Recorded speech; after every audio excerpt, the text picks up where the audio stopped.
con este mismo indulto, que además hay que decir que fue un indulto trucho. Vamos a darle la bienvenida a nuestro invitado, Carlos Torres Caro, abogado constitucionalista, porque vamos a abordar el tema de fondo según lo que dice la Carta Magna, comprendiendo que esa decisión es una postura del máximo intérprete de la Constitución, que es el Tribunal. Muy buenas noches, bienvenido a Exitosa, gracias por su presencia. Gracias por la invitación. Bueno, estamos todos en un estado de sorpresa, porque más allá de los sentimientos que pudiera cada quien sentir en relación a si le corresponde o no el indulto y si corresponde que una persona que ya tiene una edad determinada de 85 años y que está en una situación delicada de salud, más allá de eso hay una situación que tiene que ver con el marco jurídico peruano. Entonces, ¿qué quiero decir con esto?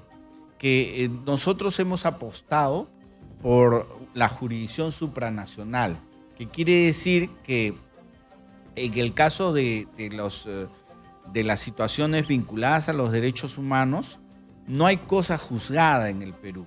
Es decir, arriba del sistema jurisdiccional peruano hay una instancia superior, que es precisamente la Corte Interamericana de Derechos Humanos.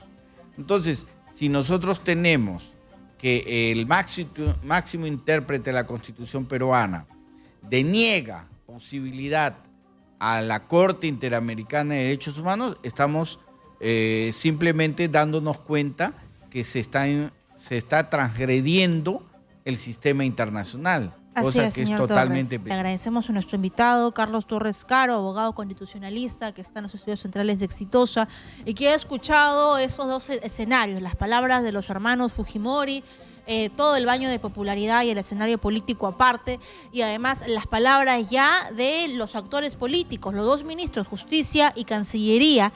Pero con usted queremos analizar qué dice la Carta Magna. ¿Se ha cumplido realmente con el camino que trazó la Corte de los procedimientos que había que seguir para otorgarle el indulto humanitario al expresidente?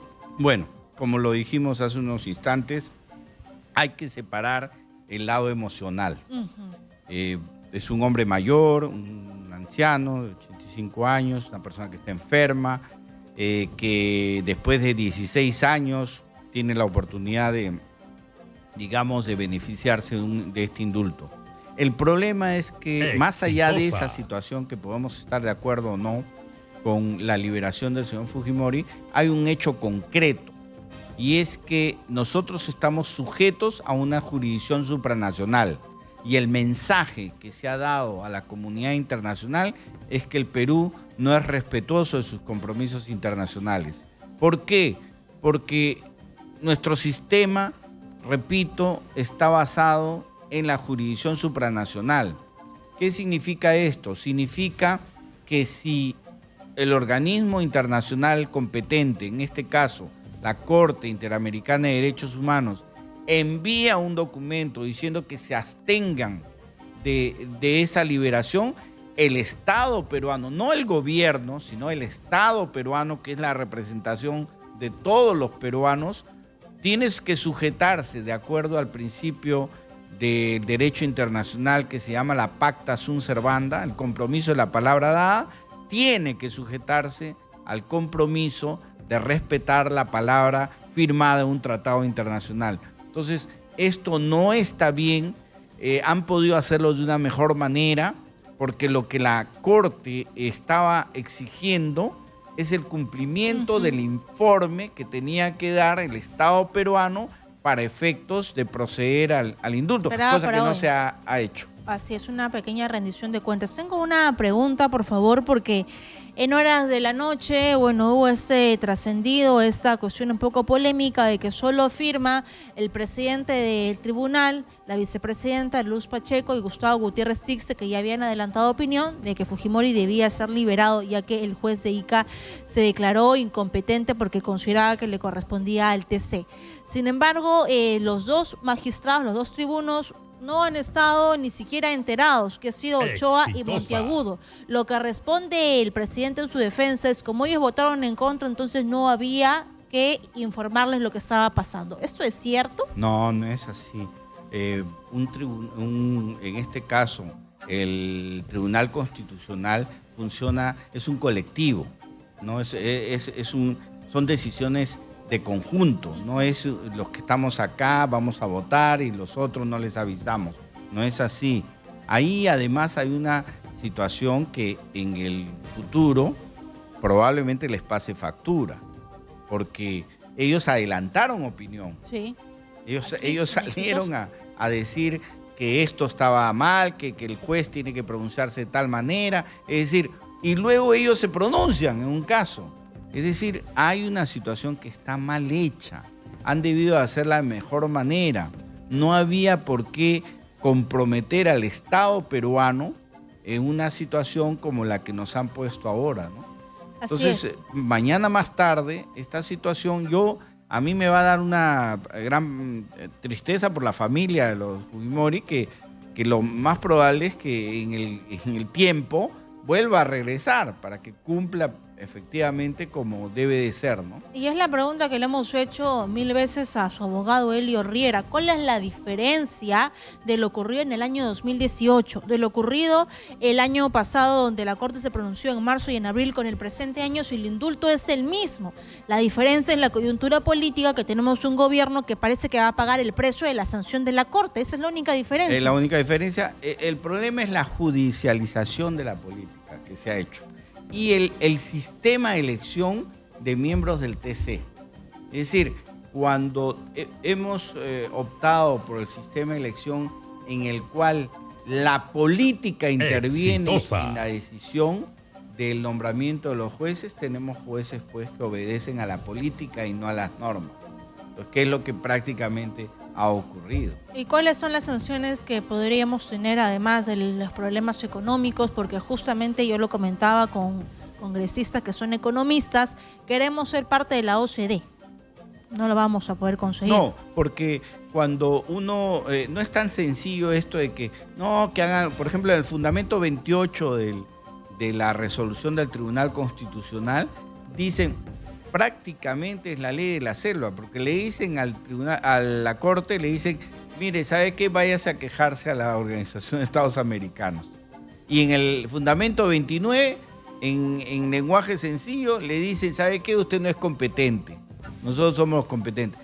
Eso no es verdad, porque la competencia en estos temas en la jurisdicción supranacional la tiene la Corte.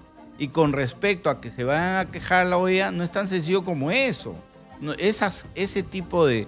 Si hay un pronunciamiento de parte de la Corte que se dirige a la Asamblea de la Organización de Estados Americanos, esto repercute en la calificación económica del Perú. ¿Por qué? Porque los inversores, al poner al Perú en una situación de una lista negra, van a decir, uy, en ese país no quiero invertir. Entonces, eso nos perjudica. Entonces, no es tan sencillo como decir, no, vayan a quejarse a la OEA. Porque no brindamos seguridad jurídica. Exactamente, porque no respetamos la pacta sunt servanda, que es el cumplimiento de la palabra dada. Entonces, si no respetamos en un tema tan sensible como son los derechos humanos, ya te puedes imaginar pues en otros temas que van a respetar. Bien, finalmente, ¿qué es lo que va a afrontar el gobierno y el Estado? Como usted lo ha mencionado, el Estado no es solamente los gobiernos de turno, no somos todos los peruanos. Por eso es que es una grave responsabilidad de parte del ministro de Justicia y del ministro de Relaciones Exteriores, que mañana más tarde les pasará factura este hecho, porque no están defendiendo al Estado. O sea, no se puede comprometer a todo el Estado, que somos toda la nación peruana, incluidos todas las personas, por una persona. O sea, que podían haber con tranquilidad, por más que yo pueda tener la opinión de que sí, está bien que liberen a este señor. O sea, mis emociones y mis sentimientos no pueden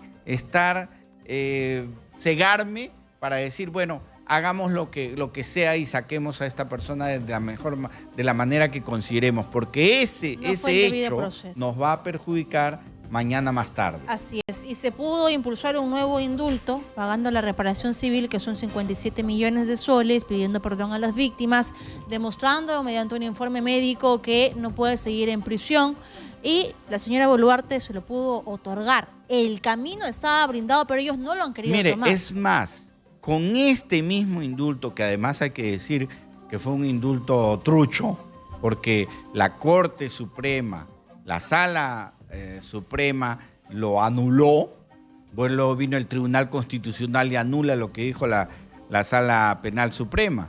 Pero acá hay un hecho real. La Corte Interamericana les ha dicho, no es que les esté negando el indulto o la liberación. Lo que estoy diciendo, absténgase hasta que ustedes me den el informe de que efectivamente han cumplido los estándares de la sentencia de la Cantuta Ibarra Salto. Bien, gracias a Carlos Torres Cara, abogado constitucionalista, que nos ha explicado la situación de nuestro país y cuál es el precio que habrá que pagar por la liberación del expresidente Fujimori. Muchas gracias.